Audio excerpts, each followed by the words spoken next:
Olá, queridos irmãos, queridos alunos. Quem está falando aqui é o pastor Ronaldo Guedes Bezerra, da Igreja Evangélica Avivamento Bíblico no Tucuruvi, e este é o nosso curso Panorama do Novo Testamento, aula 9, áudio 1. Muito bem, vamos dar então continuidade aqui ao nosso curso.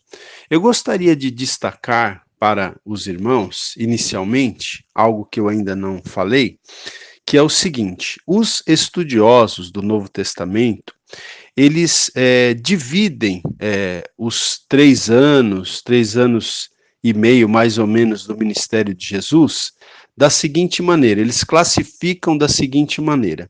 O primeiro ano é chamado de ano de obscuridade, não é? É um momento em que Jesus ainda não está muito conhecido pelas pessoas. O segundo ano é chamado ano de popularidade. Aí sim, a fama de Jesus já percorreu muitos lugares, as pessoas já estão sabendo, não é, quem é Jesus, já ouviram falar a respeito dele, já tem muita gente acompanhando Jesus, muitas vezes até algumas multidões, não é? E o terceiro ano é conhecido e chamado e classificado como ano de rejeição, ok? Então, os 3 anos e meio do ministério de Jesus são classificados dessa maneira. Primeiro ano, obscuridade, segundo ano, popularidade, terceiro ano, rejeição, e depois nós temos ainda ah, os acontecimentos, né, da última semana e do ministério de Jesus pós-ressurreição. Nós vamos chegar lá com a permissão de Deus, mas eu gostaria que você, a princípio, gravasse essa classificação que se dá aos 3 anos de ministério de Jesus, né? Obscuridade, popularidade e rejeição. Muito bem, nós começamos há 2 aulas atrás, nós falamos sobre os 30 anos preparatórios, não é? Então, digamos, do nascimento de Jesus até ali aproximadamente os seus 30 anos de idade. Na aula passada, nós falamos sobre os começos da pregação do Evangelho. Então, nós falamos do início do ministério de João Batista, falamos sobre o batismo e a tentação de Jesus, não é? E falamos também sobre o primeiro milagre de Jesus em Caná da Galileia. Então, hoje nós vamos começar a falar efetivamente do início do ministério de Jesus. E o ministério de Jesus, queridos, ele se inicia depois, né, do primeiro milagre que Jesus faz em Caná da Galileia. O ministério de Jesus, ele se inicia efetivamente na Judéia, tá? Então seria importante se você pudesse olhar na sua Bíblia. Muitas Bíblias trazem mapas, não é? No final, ou até mesmo durante o texto bíblico, algumas Bíblias têm alguns mapas. Seria interessante você visualizar um mapa da Palestina para você ter uma noção dos lugares, né, onde o ministério de Jesus ocorreu. Então, veja, se você pegar o mapa da Palestina, você vai perceber que no norte, ou seja, na parte de cima do mapa, a gente tem a região chamada de Galileia, que está ali em torno do Mar da Galileia, né, do chamado Mar da Galileia. Aí depois, descendo um pouquinho no mapa, mais ou menos no meio ali da Palestina, a gente tem uma região chamada de Samaria, onde habitavam os samaritanos, com os quais os judeus não se davam, não se falavam, né? Você já deve ter lido a respeito disso na Bíblia. E aí, no sul, né, ou seja, na parte de baixo do mapa da Palestina, a gente tem a Judéia, né? A Judéia que tem, né, ou tinha como capital a cidade de Jerusalém, tá? É importante a gente ter essa visão, porque o que acontece? Os judeus eles habitavam na Judéia, não é, que tinha Jerusalém como capital, e na Galiléia, lá no norte, também tinha muitos judeus, tanto que Jesus ele passou, né, a infância, a adolescência, a juventude dele, ele passou na Galiléia, que é no norte da Palestina, né? Então você tem muitos judeus na Galiléia, lá no norte, lá em cima no mapa, e você tem muitos judeus na Judéia, no sul, lá embaixo no mapa. E bem no meio, entre a Galiléia e a Judéia, a gente tem a Samaria, que era onde ficavam os samaritanos, que era um povo com os quais, né, era um povo com os quais os judeus não se davam, não falavam, na verdade, discriminavam muito os samaritanos, tá? Então veja, o início do ministério de Jesus, mais efetivamente, começou na Judéia, que é a parte de baixo aí do mapa, a parte do sul, né? Se você estiver visualizando um mapa, você vai então perceber isso.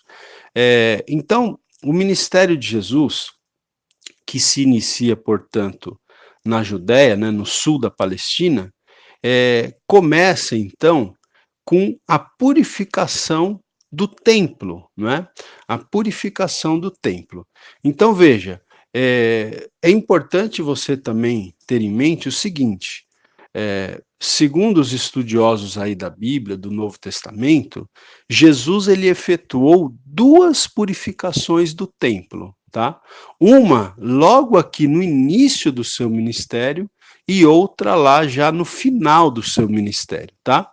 Então, segundo os estudiosos do Novo Testamento, vou repetir, Jesus ele realizou duas purificações do templo. Portanto, o evangelista João, aqui no capítulo 2, do versículo 13 ao 22, ele relata a primeira purificação do templo efetuada por Jesus, ok?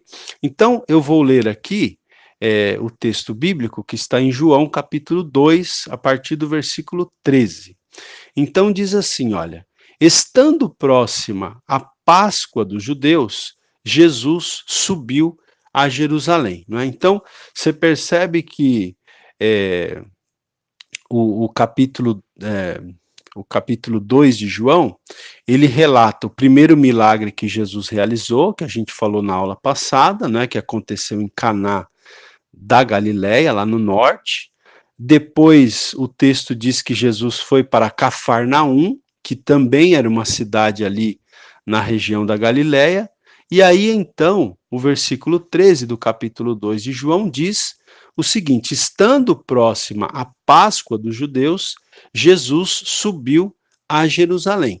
Então, nessas ocasiões, né, como a Páscoa, outras festas importantes, como a festa dos tabernáculos, né, enfim, algumas festas, em algumas festas importantes dos judeus, os judeus que moravam em outras regiões, eles iam até a cidade de Jerusalém, porque era na cidade de Jerusalém, capital da Judéia, não é, que se realizavam então as festividades dos judeus. Então o texto está dizendo aqui que, como a Páscoa estava próxima, Jesus foi a Jerusalém, Jesus subiu a Jerusalém. Até é usada essa expressão que Jesus subiu a Jerusalém.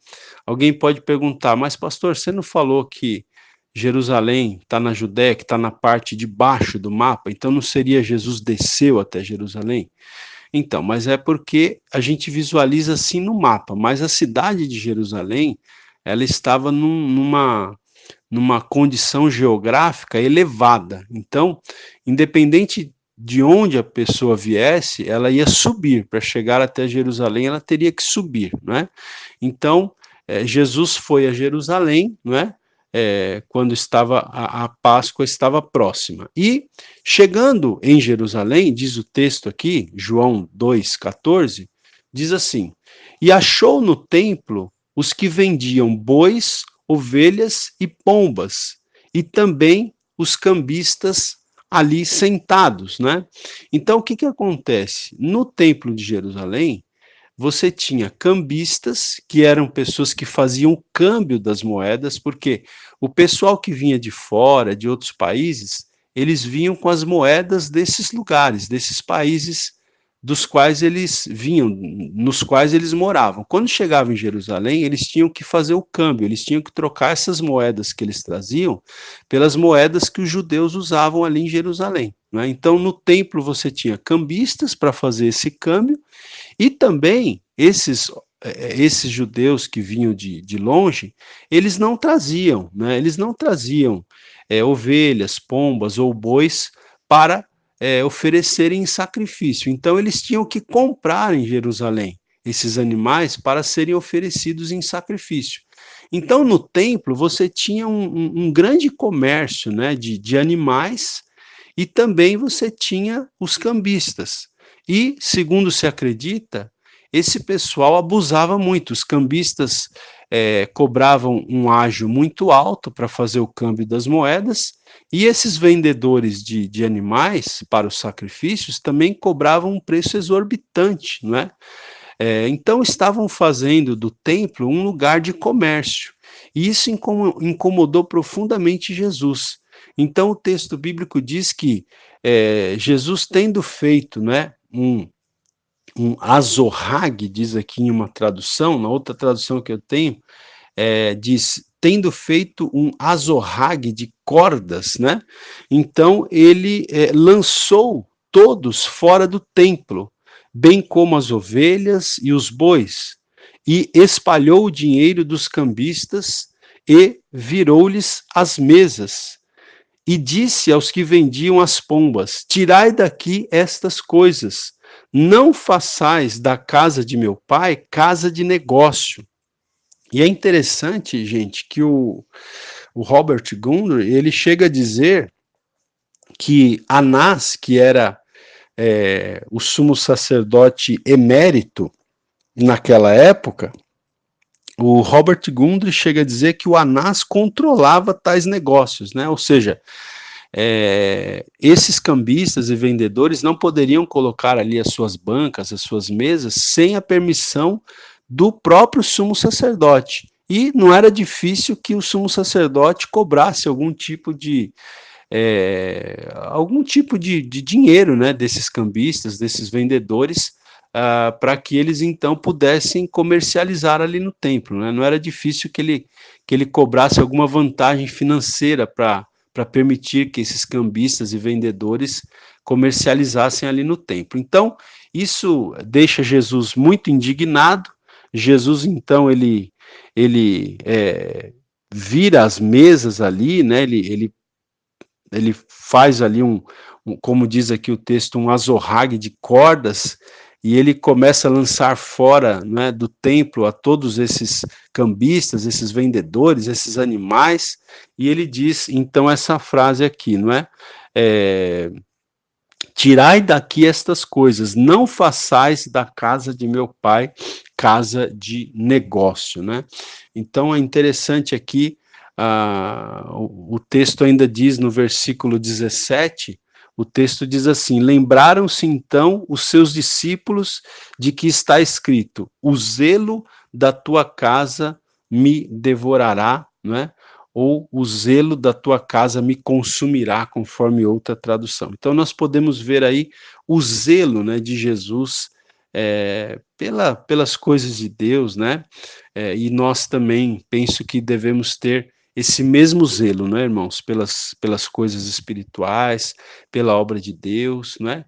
E eu penso que há uma aplicação para nós aqui também, porque na Nova Aliança, no Novo Testamento, nós somos o templo do Espírito Santo de Deus, né? Hoje nós vamos até falar nessa aula, nós somos o templo do Espírito Santo, né? Não se adora a Deus em um lugar específico, mas se adora a Deus no coração, no interior, né? Nós somos o templo do Espírito Santo, portanto, nós devemos estar, não é, por assim dizer também, purificando, né, as nossas vidas. Assim como Jesus purificou o templo aqui, nós temos que nos purificar, nos consagrar, nos separar para Deus, porque hoje, na nova aliança, nós somos o templo do Espírito Santo. O Espírito Santo de Deus habita em nós. Nós somos o santuário do Espírito Santo de Deus. Amém? Glórias a Deus. Aula 9, áudio 2 agora. Muito bem. Então, continuando aqui no texto que fala sobre a primeira purificação do templo efetuada por Jesus, o texto bíblico, João 2, versículo 18, continua dizendo o seguinte: Perguntaram-lhe, pois, os judeus, que sinal nos mostras para fazeres estas coisas? Então, veja, os judeus queriam que Jesus desse um sinal ali para eles, né? Para referendar, para mostrar que ele tinha autoridade para fazer a purificação do templo que ele havia acabado de fazer. E o texto, então, diz que a resposta de Jesus foi a seguinte: destruí este santuário e em 3 dias o reconstruirei. Replicaram os judeus: em 46 anos foi edificado este santuário e tu em 3 dias o levantarás? E aí o evangelista João esclarece para a gente, né, dizendo o seguinte: ele, Jesus no caso, porém, se referia ao santuário do seu corpo. Então, quando Jesus disse, destruí este santuário e em 3 dias o reconstruirei, Jesus ele estava se referindo ao santuário do seu corpo. Tanto que João esclarece aqui, versículo 22. Quando, pois, Jesus ressuscitou dentre os mortos, lembraram-se os seus discípulos de que ele dissera isto, e creram na Escritura e na palavra de Jesus. Então, quanto a este relato aqui, irmãos, eu gostaria de ler para vocês a explicação que o Robert Gundry traz, né, dessa passagem aqui.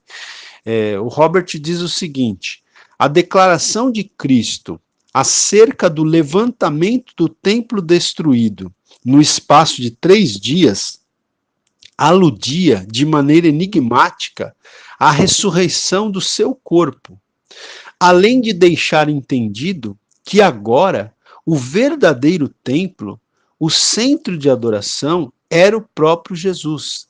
Então, com essas palavras aqui, Jesus ele estava tirando o foco do templo lá de Jerusalém, não é, do templo que havia sido construído por Salomão, reconstruído por Zorobabel e reformado por Herodes, não é, aquele templo que era o lugar onde os judeus iam adorar, era o centro de adoração deles. Então Jesus ele estava tirando o foco, né, ao dizer destruir este santuário e em 3 dias o reconstruirei, referindo-se ao santuário do seu próprio corpo. Jesus ele estava deixando entendido, né, que agora o verdadeiro templo, o centro de adoração, era ele mesmo, era o próprio Jesus. Ele estava desviando o foco, vamos dizer assim, daquela adoração ritualística, não é, judaica, para a adoração em espírito e em verdade a ele próprio, a Jesus. Então, vou repetir aqui, Jesus ele estava deixando entendido que agora o verdadeiro templo, o verdadeiro centro de adoração, não seria mais aquele templo, mas seria ele próprio, o próprio Senhor Jesus seria, né, o objeto de adoração daqueles que crescem em Jesus. E o Robert Gundry ainda faz um comentário aqui dizendo o seguinte: sua presença, né, ou seja, a presença de Jesus ali, deixava obsoleta, ultrapassada aquela edificação em Jerusalém, não é? Tal como o fato que ele expulsou os animais para os sacrifícios simbolizava que estes tornar-se-iam inúteis, porquanto já se aproximava o tempo em que ele morreria como sacrifício final de Deus. Então, a presença de Jesus, não é, deixava aquela edificação de Jerusalém ultrapassada, obsoleta, porque ele passaria a ser o verdadeiro templo, o verdadeiro centro de adoração. E o fato dele ter expulsado os animais dali, né, aqueles animais que eram usados para os sacrifícios, também apontava para o fato de que aqueles animais ou aqueles sacrifícios de animais em breve se tornariam inúteis. Por quê? Porque ele, o verdadeiro sacrifício de Deus, o verdadeiro Cordeiro de Deus, que tira o pecado do mundo, conforme João Batista havia anunciado, ele morreria como sacrifício perfeito, como sacrifício final de Deus, né? E substituiria todo aquele sistema sacrificial que havia sido instituído no Antigo Testamento. Amém? Então, aqui nós temos esse texto, não é? Nesse ministério inicial de Jesus na Judéia, ali no sul da Palestina, como eu já havia falado, nós temos aqui o ministério de Jesus ali na Judéia, se iniciando a partir da primeira purificação do templo que ele efetuou ali. Ainda no versículo 23 aqui do capítulo 2 de João, diz o seguinte: ora, estando ele, né, estando Jesus em Jerusalém pela festa da Páscoa, muitos, vendo os sinais que fazia, creram no seu nome. Então Jesus ali naquela primeira Páscoa, vamos dizer assim, depois de iniciado o seu ministério, né? Então nós vamos perceber que essa foi a primeira Páscoa depois de iniciado o ministério de Jesus, né? Então naquela primeira Páscoa, Jesus fez sinais ali, né? Tanto que o texto bíblico diz aqui que muitos, vendo os sinais que fazia, creram no seu nome. E na sequência, nós vamos ter ainda durante aquela primeira Páscoa do ministério de Jesus, nós vamos ter o quê? A conversa de Jesus com aquele homem chamado Nicodemos, né? Nós vamos ter isso também aqui durante a primeira Páscoa do ministério de Jesus. Então, o texto bíblico no Evangelho de João, capítulo 3, versículo 1, vai dizer para a gente o seguinte, olha, vamos ler o texto aqui, diz assim, havia entre os fariseus um homem chamado Nicodemos, um dos principais dos judeus. Então veja, esse Nicodemos que vai conversar com Jesus, ele muito provavelmente ele era membro do Sinédrio, né, que era aquela espécie de senado dos judeus, né, que decidiam sobre algumas questões internas dos judeus. Os romanos, que dominavam os judeus, davam a esse sinédrio certa liberdade para decidirem sobre certos assuntos relativos aos próprios judeus. E esse Nicodemos, ao que tudo indica, ele era membro do sinédrio, porque o texto diz que ele era um dos principais dos judeus, não é? E o versículo 2 diz então, este de noite foi ter com Jesus. Veja, ele foi ter com Jesus, não é? De noite. É interessante. Talvez ele foi ter com Jesus durante as horas da noite, porque ele temia danificar a sua reputação, né? Ele temia o que os outros pudessem pensar a respeito dele. Então ele foi ter com Jesus de noite, diz o texto aqui. E ele disse o seguinte para Jesus, Rabi, que quer dizer mestre, né? Rabi, sabemos que és mestre vindo da parte de Deus, porque ninguém pode fazer estes sinais que tu fazes se Deus não estiver com ele. A isto respondeu Jesus, em verdade te digo que, se alguém não nascer de novo, não pode ver o reino de Deus. Então veja, queridos, Nicodemos ele inicia ali, né, o diálogo com Jesus, e Jesus ele vai direto ao assunto, né, direto ao ponto. Interessante que Jesus começa dizendo, em verdade te digo, e os comentaristas da Bíblia, eles dizem que toda vez que Jesus introduzir, né, ou que toda todas as vezes que Jesus introduzia uma frase, uma sentença, com essa expressão, em verdade te digo, significa que vinha aí na sequência uma declaração solene de Jesus, né? Alguém já disse, era como se Jesus estivesse dizendo assim, olha, anota o que eu vou dizer aí, escreve o que eu vou dizer aí, porque é importante. Então Jesus disse para Nicodemos, em verdade te digo que, se alguém não nascer de novo, não pode ver o reino de Deus, né? Ou seja, para ver o reino de Deus, Jesus está dizendo para Nicodemos, né, que era necessário, né, para que alguém pudesse ver o reino de Deus, seria necessário nascer de novo. Isso aqui, obviamente, se aplica para nós hoje. Nós podemos colocar isso aqui no tempo presente. Para alguém ver o reino de Deus, é necessário nascer de novo. Então, João aqui, ele introduz, né, essa temática do novo nascimento, né, da regeneração, que somente o Espírito Santo de Deus pode produzir na vida da pessoa. Mas ele diz aqui, se alguém não nascer de novo, quer dizer, não nascer novamente, e a expressão aqui quer dizer nascer de Deus, nascer do alto. Se alguém não nascer de novo, se alguém não passar pelo processo de novo nascimento, de regeneração, então, se alguém não nascer de novo, não pode ver o reino de Deus. E aí Jesus começou a falar aqui para Nicodemos, então, numa esfera assim de espiritualidade, mas Nicodemos ele entendia numa esfera de materialidade, né? Tanto que o versículo 4 diz, perguntou-lhe Nicodemos, como pode um homem nascer sendo velho?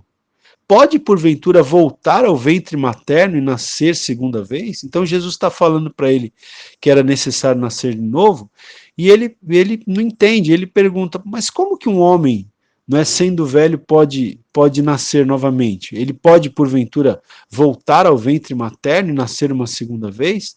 E aí Jesus responde para ele o seguinte, versículo 5, em verdade, olha, mais uma vez, né, com essa cláusula inicial, em verdade te digo, quem não nascer da água e do Espírito não pode entrar no reino de Deus.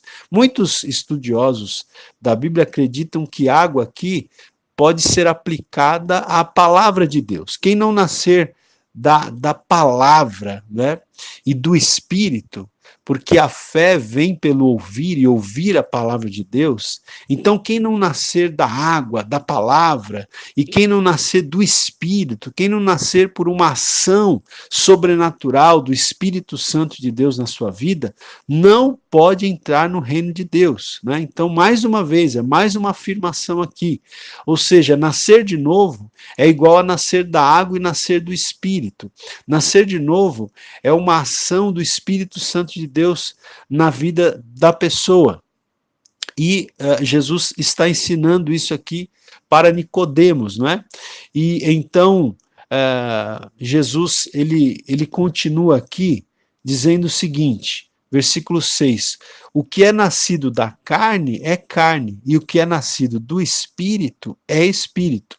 Não te admires de eu te dizer, importa-vos nascer de novo, né? Então Jesus está dizendo para ele aqui, olha, Nicodemos, você está confundindo as coisas. Novo nascimento não é a pessoa voltar lá para o ventre materno e nascer de novo. Porque esse nascimento do ventre materno é o nascimento da carne. O que eu estou aqui dizendo para você é que você precisa nascer do Espírito, você precisa nascer do alto, porque o que é nascido da carne é carne, né? Aqui Jesus está falando do nascimento natural, do nascimento, do nosso nascimento quando nascemos do ventre das nossas mães, né? Então, o que é nascido da carne é carne, o que é nascido do Espírito é Espírito. Uma coisa é uma coisa, outra coisa é outra coisa. O que é nascido da carne, não é o que é nascido do ventre materno, é carne. O que é nascido do Espírito Santo de Deus, né? O que é nascido por ação e obra do Espírito Santo de Deus, é Espírito. Por isso, não fique admirado de eu dizer que é necessário que você venha a nascer de novo, né? Que as pessoas venham a nascer de novo. E depois Jesus ainda diz o seguinte, O vento sopra onde quer, ouves a sua voz, mas não sabes de onde vem, nem para onde vai. Assim é todo o que é nascido do Espírito, não é? Então, segundo Robert Gundry aqui, Jesus ele compara as operações invisíveis do Espírito Santo ao vento, não é? O vento mesmo, não é, não pode ser visto, não é? O vento propriamente dito, o vento mesmo não pode ser visto, mas os efeitos do vento são perfeitamente evidentes, não é? Então Jesus faz aqui essa comparação, não é? Ele faz aqui um jogo de palavras ante o duplo sentido do termo usado, não é? O qual significava tanto vento quanto espírito. Aula 9, áudio 3. Muito bem, queridos. Bom, nessa conversa que Jesus tem com Nicodemos, é interessante destacar, Jesus fala ainda muitas outras coisas para Nicodemos, né? Eu te incentivo a ler o texto que está no Evangelho de João, capítulo 3, do versículo 1 até o 21, mas eu quero destacar aqui ainda 2 versículos que nós temos aqui nesse texto, que são muito importantes, né? Então, nós temos o versículo 16 do capítulo 3, que é um dos principais, eu acho que a gente pode dizer que esse versículo é um dos principais versículos da Bíblia, não é? E ele está então, veja, esse versículo, ele está no contexto da conversa de Jesus com Nicodemos, que é João 3,16, que é aquele versículo que diz: porque Deus amou o mundo de tal maneira que deu o seu Filho unigênito, para que todo aquele que nele crê não pereça, mas tenha a vida eterna. Então veja, nesse contexto da conversa com Nicodemos, é que Jesus diz, não é? Que Deus, ele amou o mundo, ele amou as pessoas, né? Ele amou os seres humanos que ele criou de tal maneira, com tal intensidade, que ele deu o que ele tinha de mais precioso, ele deu o seu Filho unigênito, não é? Para quê? Para que todo aquele que nele crê não pereça, mas tenha a vida eterna, não é? Então, todo aquele que crer em Jesus não haverá de perecer, mas terá a vida eterna. No entanto, fica claro aqui também que aquele que não crer em Jesus, né, mesmo Deus tendo amado o mundo como o amou, a ponto de dar o que ele tinha de mais precioso, que era o seu Filho unigênito. Portanto, se diante de tal dádiva a pessoa não crer, então ela infelizmente haverá de perecer e não terá a vida eterna, não é? Isso que fica aqui implícito no versículo 16 e explícito no versículo 18 ainda, porque esse versículo 18 que eu vou ler agora também está no contexto dessa conversa de Jesus com Nicodemos, quando Jesus então diz: quem crê nele, né? Ou seja, quem crê no Filho de Deus, quem crê nele não é julgado, mas quem não crê já está julgado. Né? O texto é bem claro aqui. Quem crê não é julgado, mas quem não crê já está julgado, porquanto não crê no nome do unigênito Filho de Deus. Então, se alguém que está ouvindo essa aula ainda não entregou, né, a sua vida para Jesus, ainda não creu em Jesus como Filho de Deus, como seu Senhor e como seu Salvador, faça isso, porque todo aquele que nele crer não vai perecer, mas vai ter a vida eterna. No entanto, como diz aqui, né, quem não crê já está julgado, porquanto não crê no nome do unigênito Filho de Deus. Muito bem, queridos, na sequência, nós vamos ter também uma narrativa, aqui ainda no Evangelho de João, né, o início do ministério de Jesus na Judéia, ele está quase todo relatado, ou praticamente todo ele relatado aqui no Evangelho de João. Então, o evangelista João ele vai falar para a gente sobre os ministérios de Jesus e de João em paralelo, tá? Então, veja, o versículo 22, João 3, 22 diz assim: depois disto, foi Jesus com seus discípulos para a terra da Judéia. Então, Jesus estava em Jerusalém, aí depois ele vai para outras regiões ali na própria Judéia. E o texto diz onde se demorou com eles, então Jesus ficou um bom tempo ali, e o texto diz que Jesus batizava, não é? E batizava. Embora nós temos um outro texto que diz, aí mesmo no Evangelho de João, no capítulo 4, versículo 2, diz que Jesus mesmo não batizava, mas quem batizava eram os seus discípulos, não é? Mas, enfim, diz aqui que Jesus, enfim, e os seus discípulos estavam batizando. E o versículo 23 do capítulo 3 diz: ora, João também estava batizando. Então, enquanto Jesus e os seus discípulos batizavam, João, o João Batista, tá? Esse aqui, o João Batista, também estava batizando em Enom, porque havia ali muitas águas, e o povo ia e se batizava.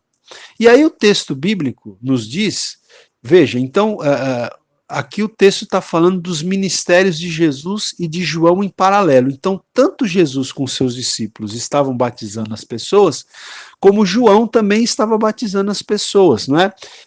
Paralelamente, concomitantemente. Então, o versículo 26 diz para a gente o seguinte: e foram ter com João, né, com João Batista, e disseram-lhe: Rabi, aquele que estava contigo além do Jordão, do qual tens dado testemunho, eis que está batizando, e todos vão ter com ele. Então foram levar essa questão para João. Olha, João, aquele de quem você deu testemunho, ele também está batizando, e as pessoas estão indo ter com ele. Às vezes dá até a impressão que é como se as pessoas que perguntaram isso para João Batista estivessem intrigadas pelo fato de João não fazer nada, não é? Quer dizer, você vai permitir que Jesus rivalize com você, vamos dizer assim, né? Dá até a impressão aqui que essas pessoas estavam indagando isso de João Batista, né? E aí, o versículo 27 diz o seguinte, veja só que linda a resposta, né, de João Batista, eu quero chamar a sua atenção aqui. Ele diz assim: respondeu João, versículo 27, o homem não pode receber coisa alguma se não lhe for dada do céu. Vós mesmos me sois testemunhas de que eu disse, não sou eu o Cristo, mas sou enviado adiante dele. É necessário que ele cresça e que eu diminua. Aqui eu fui do versículo 28 para o 30. Então veja, gente, João aqui, ele estava muito, muito consciente de quem ele era, né, e de quem ele não era, né? Ele estava muito consciente de que ele tinha sido enviado adiante de Cristo, mas que ele não era o Cristo. Ele estava muito consciente de que a glória não era para ele, a glória era para Jesus, né? Ele diz aqui, vocês mesmos são testemunhas de que eu disse que eu não sou o Cristo, mas que eu sou enviado adiante dele. Então João Batista ele tinha uma clara noção de quem era e uma clara noção também de quem ele não era. Ele estava muito tranquilo em relação ao seu papel, né? À sua missão. Isso aqui é uma grande lição para nós, né, irmãos? Muitas vezes a gente está querendo ser aquilo que nós não somos e não estamos querendo ser aquilo que nós somos, né? Que nós fomos chamados para ser. Então, é muito importante que a gente esteja bem resolvido interiormente, né? Que nós saibamos exatamente qual é a missão que Deus tem para nós e que nós tenhamos a consciência de que nós, assim como João Batista, não é, nós temos que trabalhar no sentido de que ele cresça e de que nós diminuamos, não é? João Batista aqui trouxe uma palavra espetacular, ele disse, é necessário que Jesus cresça e que eu diminua. E nos nossos dias também a gente vê, infelizmente, acontecer o contrário. Nós vemos pregadores, pastores, líderes querendo aparecer mais que Jesus, né? Querendo crescer mais que Jesus. Mas não é assim, não deve ser assim. É necessário que ele cresça, que Jesus cresça, e que nós diminuamos, que nós, não é, até mesmo desapareçamos, por assim dizer, que os nossos que nós trabalhemos no sentido de que os holofotes estejam em Cristo, em Jesus, e não sobre nós mesmos, né? E eu gosto muito também dessa frase que João Batista disse aqui, olha, o homem não pode receber coisa alguma se não lhe for dada do céu, não é? Se não for dado do céu, o homem não pode receber coisa alguma, né? Tem até aquele texto lá dos Salmos que diz, né, que se o Senhor não guardar a cidade, em vão vigia a sentinela, né? Se o Senhor não abençoar, né, as pessoas, em vão as pessoas trabalham pelo pão, não é? Então, veja, queridos, João tinha essa consciência aqui, e nós temos que ter essa consciência também. O homem não pode receber coisa alguma se não lhe for dada do céu. Então, você que está me ouvindo, queira tão somente aquilo que Deus tem para você, não é? Não queira nada além do que Deus quer para você. Amém? E também nesse texto aqui, nesse contexto, nós temos também o versículo 36, que eu gostaria de ler com vocês, que diz o seguinte, olha, nesse contexto aqui, né, que Jesus, melhor dizendo, que João Batista está respondendo essa questão que veio ser trazida para ele, João Batista também diz assim no versículo 36, quem crê no Filho tem a vida eterna. O que, porém, desobedece ao Filho não verá a vida, mas sobre ele permanece a ira de Deus. Então é um texto contundente também, né? Muito parecido com aqueles textos que estão ali na resposta de Jesus a Nicodemos, né? Então, olha, vou repetir aqui, quem crê no Filho tem a vida eterna.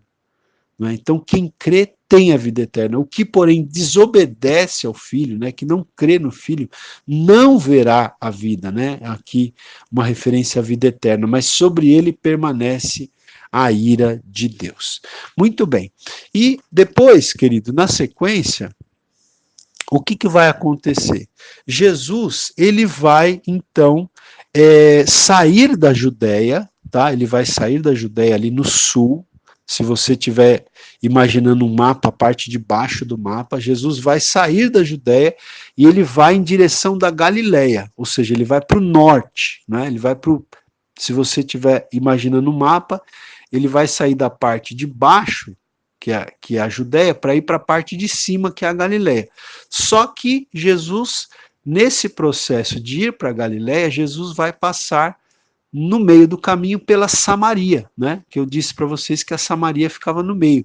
E Jesus vai ter o encontro, então, ali com a mulher samaritana, tá? Esse texto que é bem conhecido por todos nós também, que é Jesus evangelizando a mulher samaritana ali na cidade de Sicar. Mas, antes de falar sobre esse acontecimento de Jesus evangelizando a mulher samaritana, eu quero ler aqui os textos que dizem ou que nos trazem a razão, não é, do porquê Jesus então deixou a Judéia nesse momento aqui do seu ministério. Veja, eu vou ler aqui, por exemplo, Marcos, versículo 1,14, diz assim, ora, depois que João foi entregue, veio Jesus para a Galileia pregando o evangelho de Deus. Um texto correlato em Mateus 4,12 diz, ora, tendo ouvido Jesus que João fora entregue, retirou-se para a Galileia. Então, gente, a razão pela qual Jesus deixou a Judéia, aqui no início do seu ministério, e foi para a Galileia, passando, né, por Samaria, foi a prisão de João Batista. Não é? Então, João Batista foi preso. E Jesus, ele sai então da Judéia, rumo à Galiléia, por quê? Não é? Porque ele queria evitar uma possível perseguição. Ainda não era tempo de Jesus ser entregue, de Jesus morrer, ainda não era tempo de Jesus morrer pelos pecados, né? Jesus não tinha que antecipar as coisas, por isso ele de fato sai da Judéia em direção da Galiléia para evitar uma possível perseguição, até porque João Batista já havia sido preso, né? João Batista já havia começado, vamos dizer assim, a ser perseguido, né? Então, Jesus, para evitar perseguição, para evitar que o seu ministério terminasse antes da hora, Jesus, então, se retira e vai para a Galiléia, passando pela Samaria, né? Então, veja, possivelmente boa parte do primeiro ano do ministério de Jesus foi exercido na Judéia, tá bom? Não especificamente na cidade de Jerusalém, mas na Judéia. E nós vamos então, na sequência, falar um pouquinho sobre a evangelização de Jesus para com a mulher samaritana ali na cidade de Sicar.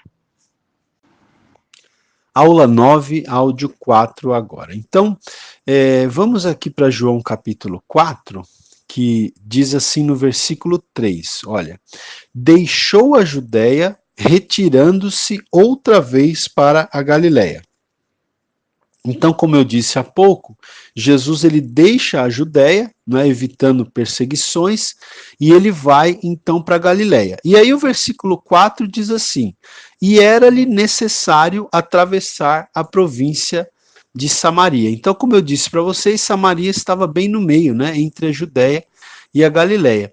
E o texto bíblico aqui é interessante porque ele diz: e era-lhe necessário atravessar a província da Samaria. Na verdade, queridos, quando os judeus faziam essa viagem da Judéia para a Galiléia ou da Galiléia para a Judéia, eles evitavam passar pela Samaria. Eles até desviavam o caminho para não passar pela Samaria, porque os judeus não gostavam dos samaritanos, não se davam com os samaritanos, tinham preconceito com os samaritanos, não é? Mas, na verdade, o texto diz que era necessário. Eu entendo que o texto diz que era necessário, não porque era de fato necessário, ou seja, não porque não houvesse um caminho que as pessoas faziam para desviar de Samaria. Era necessário porque Jesus queria ter um encontro com aquela mulher samaritana ali naquela ocasião, naquele momento, não é?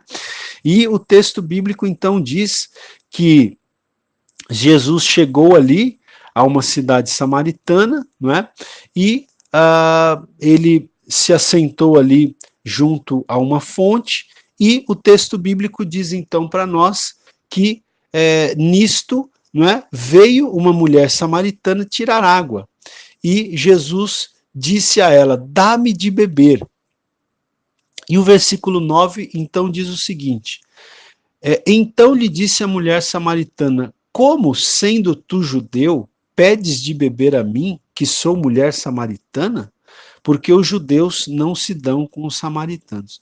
Então, gente, é muito interessante aqui essa passagem, porque Jesus, ele quebra muitas barreiras, ele quebra muitos paradigmas e ele quebra muitos preconceitos, não é? Porque Jesus, ele estava, veja, os judeus geralmente eles não se sentiam bem conversando nem com um homem samaritano, quanto mais com uma mulher. E essa mulher com a qual Jesus estava conversando, além de ela ser samaritana, além de ser mulher, além de ser samaritana, ela ainda era uma mulher de uma reputação duvidosa, porque Jesus diz para ela, né, à medida que Jesus vai conversando com ela, Jesus diz para ela que ela já havia tido 5 maridos e que o atual homem com o qual ela estava, que já era o 6º, também não era marido dela. Então, uma mulher que já tinha vivido com 6 homens diferentes.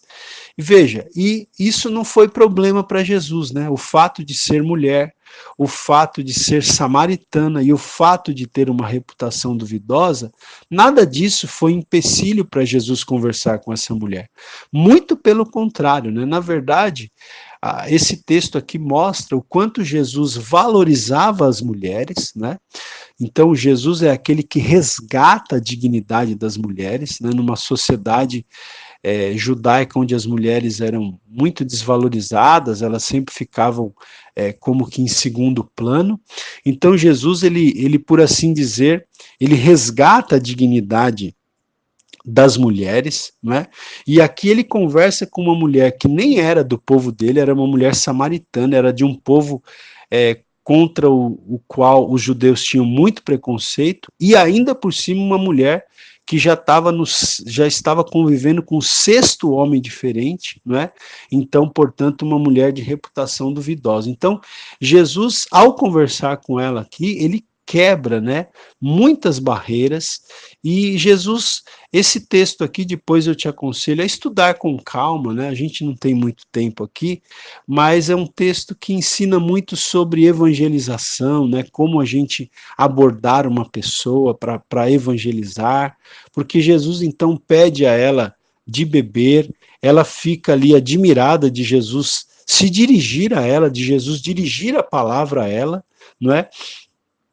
E então Jesus diz para ela aqui, olha, versículo 10, se conheceras o dom de Deus e quem é o que te pede, dá-me de beber, tu lhe pedirias e ele te daria água viva, não é? E aqui Jesus então começa a evangelizar essa mulher, não é? E assim como Nicodemos entendeu as palavras de Jesus do ponto de vista material e não espiritual, aconteceu o mesmo aqui com essa mulher. Ela começou a entender aquilo que Jesus falava de uma maneira né, material, na esfera do físico e não na esfera do espiritual, não é? Tanto que ela responde aqui para Jesus: Senhor, tu não tens com que atirar e o poço é fundo. Onde, pois, tens água viva? Não é que Jesus ofereceu para ela água viva. Enfim, e Jesus diz então para ela aqui, olha, versículo 13: quem beber desta água tornará a ter sede. Aquele, porém, que beber da água que eu lhe der, nunca mais terá sede. Pelo contrário, a água que eu lhe der será nele uma fonte a jorrar para a vida eterna.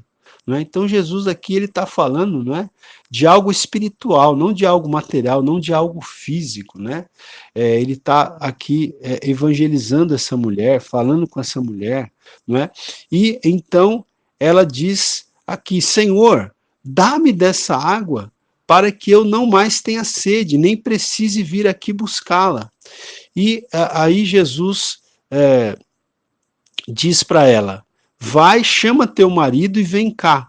Ao que lhe respondeu a mulher, não tenho marido.